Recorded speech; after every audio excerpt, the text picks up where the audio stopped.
Welcome to my YouTube channel maths by मामसी में। आज मैं शुरुआत करने जा रही हूँ एमएससी सेकेंड ईयर के थर्ड सेमेस्टर की बुक क्लासिकल मैकेनिक्स। ये बुक बहुत ही इम्पोर्टेंट है क्योंकि थर्ड सेमेस्टर में हमें 4 बुक में से एक बुक चूज करनी होती है। तो हम ज्यादातर क्लासिकल मैकेनिक्स ही चूज करते हैं क्योंकि हम बीएससी सेकेंड ईयर में मैकेनिक्स पढ़ भी चुके हैं।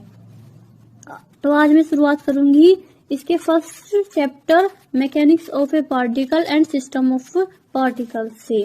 इस यूट्यूब चैनल पर आपको नोट्स के रूप में ही सब कुछ मिलेगा, तो आप साथ साथ नोट्स बनाते चले, इससे आपके नोट्स भी साथ साथ प्रिपेयर हो जाएंगे। और जो भी प्रीवियस ईयर में आता है या एक्सटर्नल में और इंटरनल में, वो भी मैं आपको साथ साथ बताते चलूंगी। इसलिए आप वीडियो बिल्कुल भी स्किप ना करें और अगर चैनल पर नए हैं तो इसे सब्सक्राइब करें। तो चलिए करते हैं शुरुआत एक नए विचार के साथ।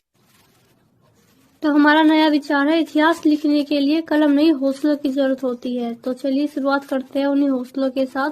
सबसे पहले हम बात करेंगे सिलेबस की। ये सीसीएसयू के अकॉर्डिंग है और हम स्टार्ट करेंगे सबसे पहले first chapter mechanics of A particle and system of particle और यूनिट फर्स्ट, जो कि मैंने इसमें मेंशन कर दिया है। सबसे पहले हम बात करते हैं कांस्टेंट मोशन की। कांस्टेंट मोशन वो मोशन होती है अगर हम किसी पार्टिकल की मोशन पर कोई रेस्ट्रिक्शन लगा दे कि वो एक ही कोऑर्डिनेट के अलोंग जाएगा, स्फेरिकल जाएगा, सरफेस पे लगा दे, तो वो मोशन हो जाती है कांस्टेंट मोशन। जैसे कि इसमें लिखा है constant motion is a motion which can not proceed arbitrarily in any manner. वो जैसे कि हम जानते हैं कि किसी पार्टिकल को मूव करने के लिए तीन स्पेस में से वो किसी भी स्पेस में मूव कर सकता है, लेकिन अगर हम उसमें रेस्ट्रिक्शन लगा देंगे तो वो सिर्फ जिस पर हमने रेस्ट्रिक्शन लगाया सिर्फ उसी पे मूव करेगा। Motion is restricted to occur only for example along some specified path or on a surface plane or curved arbitrarily oriented in space. Motion along a specified path is the simplest example of a constant motion. तो specified path इसका सबसे अच्छा example है। यहाँ पे हमें one coordinate की जरूरत पड़ेगी, लेकिन अगर हम जैसे कि मैंने अभी बताया कि अगर पार्टिकल स्पेस में मूव करने के लिए फ्री है तो 3 कोऑर्डिनेट की जरूरत पड़ेगी। 10 जो हमने कांस्टेंट लगाया है मैकेनिकल सिस्टम में, उसे मैथमेटिकली हम ऐसे डिस्क्राइब कर सकते हैं।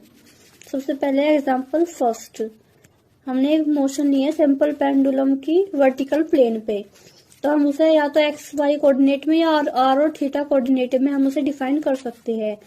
एक्स और वाई में X square plus Y square बराबर एल स्क्वायर। हमें 2 कोऑर्डिनेट चाहिए थे लोकेट करने के लिए position of bob in the motion, तो पोलर कोऑर्डिनेट में r बराबर l होगी इक्वेशन। तो प्लेन पोलर कोऑर्डिनेट में इक्वेशन बिल्कुल सिंपल लग रही है, इसलिए हम इक्वेशन 1 को यूज कर सकते हैं कोऑर्डिनेट नंबर ऑफ कोऑर्डिनेट को रिड्यूस करने के लिए, अदरवाइज वुड हैव बीन 2। तो अब हम चलते हैं एग्जांपल नंबर 2 पर। जैसे कि पहले बताया कि किसी स्पेस में अगर कोई पार्टिकल मूव कर रहा है तो उसकी पोजीशन को डिटरमाइन करने के लिए हमें 3 कोऑर्डिनेट की जरूरत होती है। अगर हम उस पर कोई रेस्ट्रिक्शन लगा दे जैसे किसी सरफेस ऑफ स्फीयर पे, तो उसके बाद मैथमेटिकली उसे लिखा जा सकता है X square plus Y square plus Z square बराबर ए स्क्वायर, और पोलर कोऑर्डिनेट में r बराबर a, जहां पर a होगी रेडियस ऑफ स्फीयर। तो यहाँ इक्वेशन 2 होगी equation of surface of the sphere with its centre at origin. इसमें x square plus Y square plus Z square बराबर ए स्क्वायर में से हम एक कोऑर्डिनेट को एलिमिनेट करने के लिए थीटा एंड साई का यूज भी कर सकते हैं। इससे हम पार्टिकल की पोजीशन को कम्प्लीटली डिस्क्राइब कर सकते हैं। अब नेक्स्ट आया क्लासिफिकेशन ऑफ कांस्टेंट्स। ये बहुत ही इंपॉर्टेंट है, एक्सटर्नल में भी और इंटरनल में भी, दोनों में पक्का ही आता है। इसमें सबसे पहले है scleronomic. If constant relation do not explicitly depend on time, example in case of rigid body. दूसरा है रियोनोमिक, अगर constant relation depend explicitly of time then it's called rheonomic, जैसे कि a bead sliding on a moving wire. उसके बाद है holonomic. ये तो बहुत ही इंपॉर्टेंट है, होलोनोमिक और नॉन होलोनोमिक दोनों ही बहुत इंपॉर्टेंट है। If constant relation are or can be made independent of velocity, example a cylinder rolling without sliding down an inclined plane. Non holonomic if constant relation are not holonomic, यानी कि these relation are irreducible function of velocities. Example हो गया a sphere rolling without sliding down on inclined plane. उसके बाद है bilateral if constant relation are in form of equation, जैसे कि in case of rigid body. उसके बाद है unilateral if constant relation are expressed in the form of inequalities, motion of molecule in gas container और motion of particle on the surface of a sphere under the action of gravity, one time rolling on surface of sphere and other time leaving the surface. उसके बाद है conservative अगर force of constant कोई भी work नहीं करता है और उसकी टोटल मैकेनिकल एनर्जी कंजर्व हो while performing the constant motion, तो इसलिए इसका एग्जांपल होगा simple pendulum with rigid support. उसके बाद है dissipative if constant do work and total mechanical energy is not conserved, example हो गया पेंडुलम विद वेरिएबल लेंथ। उसके बाद जो एग्जाम में आते हैं वो इसी फॉर्म में आते हैं, जैसे कि हमें दे देते हैं एग्जांपल, तो उसकी हमें टाइप ऑफ कांस्टेंट बतानी पड़ती है, जैसे कि रिजिड बॉडी स्लियोनोमिक होगा, होलोनोमिक होगा, bilateral, conservative. Deformable bodies rheonomic, holonomic, bilateral, dissipative. जो simple pendulum with rigid support scleronomic, holonomic, bilateral, conservative. Pendulum with variable length rheonomic, holonomic, bilateral, dissipative. Gas filled hollow sphere scleronomic, holonomic, unilateral, conservative. An expanding और contracting spherical container of gas rheonomic, holonomic, unilateral और dissipative हो गए। ये बहुत most important है। उसके बाद आया force of constant. Force of constant की बात करें तो जो कांस्टेंट होते हैं उससे कांस्टेंट से सिर्फ प्रॉब्लम के सोल्यूशन में ही इंटरफेयर नहीं होता बल्कि कोऑर्डिनेट भी नो लॉन्गर इंडिपेंडेंट होते हैं। जैसे कि हम पोलर कोऑर्डिनेट में अभी पहले जो मैथमेटिकली इक्वेशन को डिस्क्राइब कर रहे थे उससे सिर्फ एक ही कोऑर्डिनेट की जरूरत पड़ रही थी, लेकिन फ्री स्पेस के लिए हमें 3 कोऑर्डिनेट की जरूरत पड़ती थी।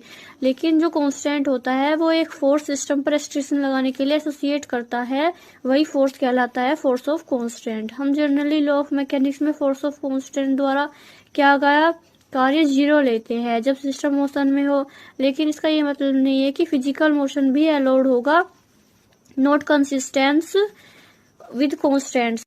लेकिन ये जरूरी है कि वो फोर्स ऑफ कांस्टेंट से लगे रेस्ट्रिक्शन को वायलेट ना करे, यानी कि वो कांस्टेंट जो हमने लगाया है उसको फॉलो करे। उसके बाद है डिग्री ऑफ फ्रीडम। तो डिग्री ऑफ फ्रीडम होगी अगर कोई भी कांस्टेंट जो सिस्टम पर लगा हो तो उसे बिना वायलेट किए किसी भी मैकेनिक सिस्टम में नंबर ऑफ इंडिपेंडेंट वे को डिग्री ऑफ फ्रीडम कहेंगे। हम इसे इंडिकेट करते हैं possible list number of coordinate से जो सिस्टम को कंप्लीटली डिस्क्राइब करता हो। एग्जाम्पल के लिए जब एक सिंगल पार्टिकल मूव करता है स्पेस में तो उसे 3 डिग्री उसकी डिग्री ऑफ फ्रीडम होगी 3। लेकिन अगर हम उस पर कोई कांस्टेंट लगा दे किसी भी सर्टेन स्पेस कर्व में मूव करने के लिए तो उसकी डिग्री ऑफ फ्रीडम होगी 1। ऐसे ही एक रिजिड बॉडी जो अपनी अक्ष पर रोटेट करती है उसकी डिग्री ऑफ फ्रीडम होगी 1 अपनी अक्ष के अलोंग। इसलिए जो कांस्टेंट सिस्टम पर लगा हो वह एक रास्ता है प्रॉब्लम को मैथमेटिकली सिंप्लीफाई करने का। इसलिए number of equation of motion reduce हो गए same number as number of degree of freedom. अगर सिस्टम में पार्टिकल सब्जेक्टेड हो और के इंडिपेंडेंट कांस्टेंट हो तो के इक्वेशन को एक्सप्रेस होगी इस वाली फॉर्म में, जैसे कि G1 x1 y1 zn तक t बराबर a1, G2 x1 y1 zn t बराबर a2। ऐसे ही k इक्वेशन है तो Gk x1 y1 zn t equal to ak। तो जो यहाँ पर number of degree of freedom होगी 3n माइनस k, और जो G1 G2 Gk है ये स्पेसिफाइड फंक्शन होंगे 3n कोऑर्डिनेट के और possibly time if constant depend on time of explicitly. उसके बाद हम बात करते हैं जनरलाइज्ड कोऑर्डिनेट। हम जनरलाइज्ड कोऑर्डिनेट को यूज करते हैं किसी भी सिस्टम की कॉन्फ़िगरेशन को डिस्क्राइब करने के लिए। तो इसके लिए हम सेलेक्ट करते हैं smallest possible number of variables, these are called generalised coordinate of the system. होता है, हम ऐसे भी कह सकते हैं कि a set of generalised coordinate is any set of coordinates which describe the configuration. Example के लिए जब हम रिजिड बॉडी मोशन की को देखते हैं तो उसमें 3 कार्टेशियन कोऑर्डिनेट स्पेसिफाई किए जाते हैं centre of mass with respect origin को लोकेट करने के लिए, या फिर हम करते हैं 3 एंगल कोऑर्डिनेट को relative to origin at centre of mass. तो इसलिए हम जनरलाइज्ड कोऑर्डिनेट को चूज करने में या तो ऑर्थोगोनल पोजीशन कोऑर्डिनेट को ले सकते हैं या फिर एंगल कोऑर्डिनेट को। उसके बाद है नोटेशन ऑफ जनरलाइज्ड कोऑर्डिनेट। यहाँ जनरलाइज्ड कोऑर्डिनेट में Q1, Q2, Qn एक set of n generalised coordinate को रिप्रेजेंट कर रहे हैं। इसलिए जब एक पार्टिकल प्लेन में मूव करेगा तो कार्टेशियन कोऑर्डिनेट XY या फिर पोलर कोऑर्डिनेट R थीटा या फिर आगे भी हम कुछ भी ले सकते हैं। तो उसे हम ऐसे लिख सकते हैं Q1 बराबर X और Q1 बराबर R बराबर √x² प्लस y², Q2 बराबर y या फिर Q2 बराबर थीटा नोट बराबर tan इनवर्स y/x। जब हम किसी स्पेरिकल सिमेट्री की बात करें तो कोऑर्डिनेट होंगे Q1 बराबर R बराबर x² plus y² plus z² का अंडर रूट, Q2 बराबर थीटा बराबर cot inverse z/x² plus y² का अंडर रूट, Q3 बराबर फाई बराबर tan इनवर्स y/x। जनरली हम जब जनरलाइज्ड कोऑर्डिनेट को कार्टेशियन कोऑर्डिनेट के फंक्शन के रूप में एक्सप्रेस करते हैं और संभवतः फंक्शन ऑफ टाइम। उसके बाद हम इसे ले सकते हैं Q1 बराबर Q1 x1 y1 z1 x2 y2 z2 z1 और फंक्शन ऑफ टाइम यानी कि t। उसके बाद Q2 बराबर Q2 x1 y1 z1 zn तक और उसके बाद t।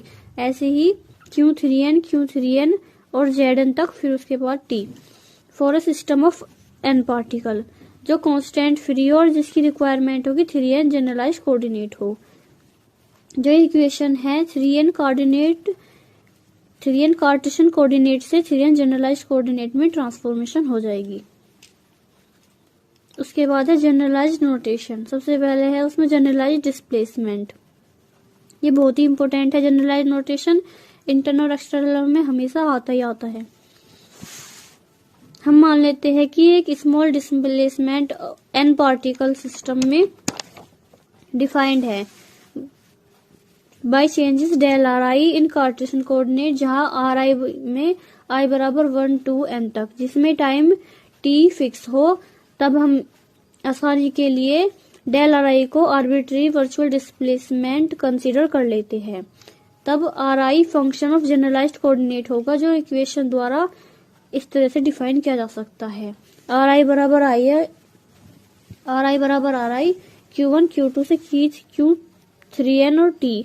We have del RI equal to 3n summation of j बराबर 1 del RI upon del QJ और डेल्टा QJ।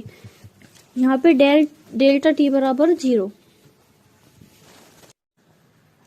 हम RI को 3n coordinate x1 y1 z1 से zn को रिप्रेजेंट करने में आसानी के लिए चूज करते हैं। प्रत्येक RI इक्विवेलेंट होगा 3 component coordinate x y z और आगे भी। डेल QJ यहाँ जनरलाइज्ड डिस्प्लेसमेंट या फिर वर्चुअल आर्बिट्रेरी डिस्प्लेसमेंट कहलाता है।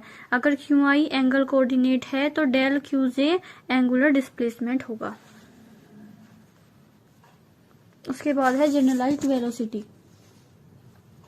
वेलोसिटी को हम जनरलाइज्ड कोऑर्डिनेट से टाइम डेरिवेटिव QJ नोट से डिस्क्राइब कर सकते हैं, जो बाद में एक पार्टिकल कोऑर्डिनेट QJ से एसोसिएट जनरलाइज्ड वेलोसिटी कहलाती है।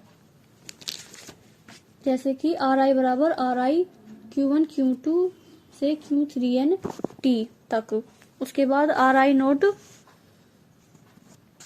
बराबर समेशन 3n से j बराबर 1 del RI upon del QJ into में QJ naught plus del RI by del t। उसके बाद है अगर n सिस्टम के कॉन्स्टेंट्स रखता हो तो number of generalised coordinate 3n - k बराबर f होंगे, और इस केस में RI नोट बराबर होगा समेशन ऑफ f से j बराबर 1 del RI upon del QJ naught plus del RI upon del t। यहाँ जनरलाइज्ड कोऑर्डिनेट QJ कार्टेशियन और एंगल कोऑर्डिनेट दोनों में ही इन्वॉल्व होगा। उसके बाद बात करते हैं generalized acceleration. Component of acceleration हम जनरल वेलोसिटी की इक्वेशन को डिफरेंशिएट करके प्राप्त कर सकते हैं। जैसे कि इसे अगर हम टाइम के रिस्पेक्ट में डिफरेंशिएट करें तो r i double dot equal to d by D t summation of j बराबर 1 से 3n del Q j del are i q J note plus del are i by del t. तो हम इसे differentiate करेंगे। जैसे differentiate का rule होता है फर्स्ट का differentiation, second multiply plus second का डिफरेंशिएशन और फर्स्ट की मल्टीप्लाई। तो इसमें इक्वेशन आ जाएगी ये equal to summation of j बराबर 1 3n del are I dot del Q J note plus summation of j बराबर 1 से 3n del are I upon del Q j double dot plus del are I dot और divide by del t. तो हम यहाँ से are I note में दोबारा से इक्वेशन 16 को पुट करेंगे, इसका इंडेक्स जे से के चेंज करने के बाद। तो इसमें ये सबसे लास्ट वाली इक्वेशन आ जाएगी आर आई डबल नोट बराबर समेशन ऑफ जे बराबर 1 से 3n del are I upon del Q j double dot plus summation of j बराबर 1 से 3n और के बराबर 1 से summation 3n del square are I upon del Q J dot q k dot plus 2 summation of j बराबर 1 से 3n del square are i plus del Q j del t plus del Q into del Q J note plus del square are I upon del T square. उसके बाद हम बात करते हैं generalized force की। The definition of generalized force associated with a generalized displacement is given as follows. We consider the amount of work done by force I summation Fi on the system. Arbitrary displacement summation of del Ri of the system हम ऐसे लिख सकते हैं। तो del W बराबर summation of I बराबर 1 से n पे Fi इंटू del Ri। तो del Ri की हम जनरलाइज डिस्प्लेसमेंट से वैल्यू यहाँ पे पुट कर सकते हैं। उसके बाद हम लिखेंगे इसे J बराबर 1 से 3n तक समेशन क्यूजे डेल क्यूजे और क्यूजे बराबर यहाँ होगा आई बराबर 1 से summation of N F I into del are I upon del Q J. यहाँ क्यूजे डिपेंड करेगा फोर्स पर जो पार्टिकल पर काम कर रहा है और कोऑर्डिनेट क्यूजे पर और पॉसिबली टाइम टी पर। क्यूजे का जनरलाइज्ड फोर्स एसोसिएट करेगा विद कोऑर्डिनेट क्यूजे। हम इसे नेचुरली इसे कह सकते हैं product of QJ with arbitrary displacement that a generalized coordinate suffers is equal to work done corresponding to that displacement। उसके बाद है जनरलाइज्ड मोमेंटम। तो सबसे पहले हम एक एक्सप्रेशन काइनेटिक एनर्जी की टर्म में जनरलाइज्ड वेलोसिटी से प्राप्त करेंगे। तो the kinetic energy T of a system of N particle in term of Cartesian coordinate is, जैसे कि हम पहले लिख सकते हैं टी बराबर हाफ एम वी स्क्वायर। तो उसी का है ये समेशन आई बराबर 1 से n 1/2 M I R I naught का स्क्वायर इक्वल टू आई बराबर 1 summation of n 1/2 M I R I naught into R I naught. हम इसे ऐसे लिख सकते हैं। उसके बाद हम आर आई की वैल्यू जनरलाइज्ड वेलोसिटी से ऑब्टेन करके लिख सकते हैं। तो टी आई बराबर समेशन ऑफ आई बराबर 1 से समेशन n 1/2 एम आई और उसके बाद हमने यहाँ जनरलाइज्ड वेलोसिटी की वैल्यू रख दी और उनकी आपस में मल्टीप्लाई कर दी। तो जो ये है 1/2 समेशन ऑफ आई बराबर 1 समेशन एन एम आई, जो ये दो इक्वेशन है तो इसके ये बिल्कुल सेम है, बस इनके इंडेक्स ही अलग है। तो ये आइडेंटिकल होगी तो इसलिए हम इन्हें जोड़कर 2 लिख सकते हैं। तो 2 से 2 कैंसिल हो जाएगा और उसके बाद ये इक्वेशन आ जाएगी ये लास्ट वाली टी बराबर 1/2 समेशन ऑफ आई बराबर 1 से एन और जे बराबर 1 से समेशन 3n के बराबर 1 से summation 3n m i del are I upon del q j into del are I upon q j dot plus summation of i बराबर 1 से n के बराबर 1 से 3n m i del are I upon del q k dot del are I upon del t plus 1/2 summation of i बराबर 1 से n तक m i और del are I upon del t का whole square. तो अब equation T बराबर 1/2 M I R आई के square से हम ऑब्जर्व करेंगे कि जो लीनियर मोमेंटम है associated with the linear velocity x i is m i x i dot is i m i x i dot given by. तो p x i बराबर जो del T upon del x i dot होगा वो M i और x i dot हो जाएगा।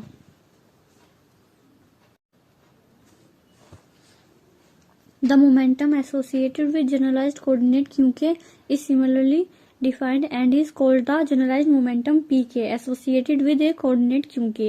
तो pk बराबर del t upon del qk note. अगर हम इक्वेशन जो 1 है उसे क्योंकि नोट की रेस्पेक्ट में डिफ्रेंशिएट करें तो p के बराबर समेशन ऑफ i बराबर 1 से n, समेशन ऑफ j बराबर 1 से 3n 1/2 mi del are I upon del Q j into del are I upon del Q j dot plus summation of i बराबर 1 से n mi del are I upon del Q के into del are I upon del t. तो ये आ जाएगी। उसके बाद अगर हम पोलर कोऑर्डिनेट से जनरलाइज मोमेंटम एसोसिएट करें तो सबसे पहले होगी काइनेटिक एनर्जी, और ये वाली ही ज्यादातर एग्जाम में आता है, या तो जो मैंने अब तक पढ़ाया है वो आएगा ये, लेकिन या फिर पोलर कोऑर्डिनेट वाली आएगी, लेकिन पोलर कोऑर्डिनेट वाली ज्यादा आती है। तो यहाँ काइनेटिक एनर्जी होगी T बराबर 1/2 m r इंटू आर। तो यहाँ पर हम जो X square 1/2 m x naught square plus Y naught square की वैल्यू हम यहाँ पे रख लेंगे।